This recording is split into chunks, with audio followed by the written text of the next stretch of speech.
तो दोस्तों आपका स्वागत है आपके अपने चैनल सिविल वाला फॉर यू में। आज का वीडियो बहुत इंपॉर्टेंट होने वाला है क्योंकि अक्सर लोग इस कन्फ्यूज़न में रहते हैं कि पहले हमें कॉलम फाउंडेशन देनी चाहिए या ब्रिक वॉल बना के उसके बाद कॉलम की कास्टिंग करनी चाहिए। तो इस वीडियो में मैं आपको फुल डिटेल में समझाऊंगा कि आप दीवार बना के कॉलम की ढलाई करेंगे तो उसके क्या फ़ायदे हैं, क्या नुकसान है। साथ ही साथ ये भी बताऊँगा कि अगर आपने पहले कॉलम कास्टिंग कर ली है तो उसके क्या फ़ायदे हैं, साथ ही साथ क्या नुकसान है। सबसे पहले ये आपका जानना ज़रूरी है कि छोटे रेजिडेंशियल प्लॉट बनाए जाते हैं तो उसमें अक्सर आपका ठेकेदार ब्रिक वॉल बनाने के बाद उसमें शटरिंग लगा के बाद में कॉलम की ढलाई करते हैं।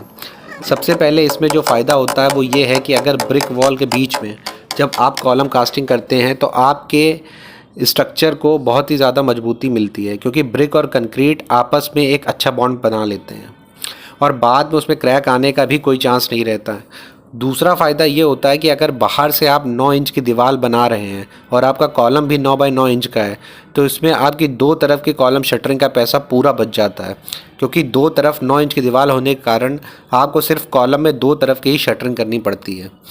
पर ये सब बहुत पुराने इस्तेमाल होने वाली कंस्ट्रक्शन स्टेप्स हैं। तो ये तो हो गए इसके फ़ायदे। वहीं ऐसा करने के कई नुकसान भी होते हैं।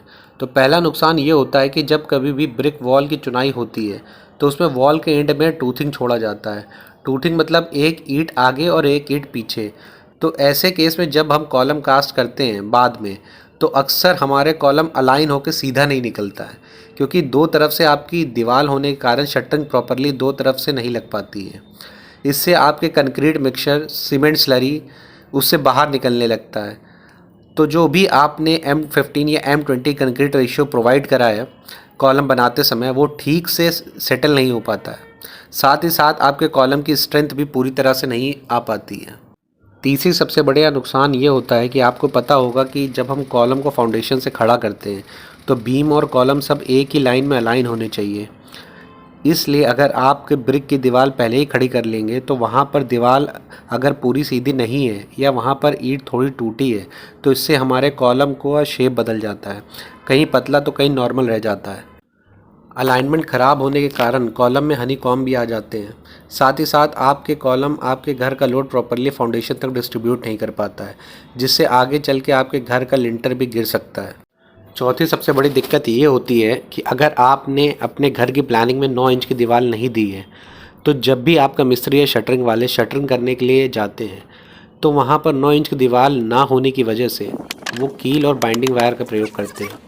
हैमर पड़ते ही आपकी दीवार में क्रैक आने लग जाते हैं और वह पांचवा सबसे बड़ा नुकसान ये होता है कि जब भी हम कोई आरसीसी स्ट्रक्चर खड़ा करते हैं तो उसमें क्योरिंग यानी तराई करनी बहुत ज़रूरी है। हमें उसमें 7 से 10 दिन तो तराई करनी ही चाहिए। पर जब कभी भी हम ब्रिक वॉल पहले बना लेंगे तो चाहे हम जितनी भी क्योरिंग कर लें आपका ब्रिक सारा का सारा पानी अब्जॉर्ब करता चला जाएगा, जिससे आपके 8 से 10 दिन क्योरिंग करने का समय और बढ़ जाएगा। अब बात कर लेते हैं हमें पहले कॉलम कास्ट करना है तो उसके क्या नुकसान होते हैं।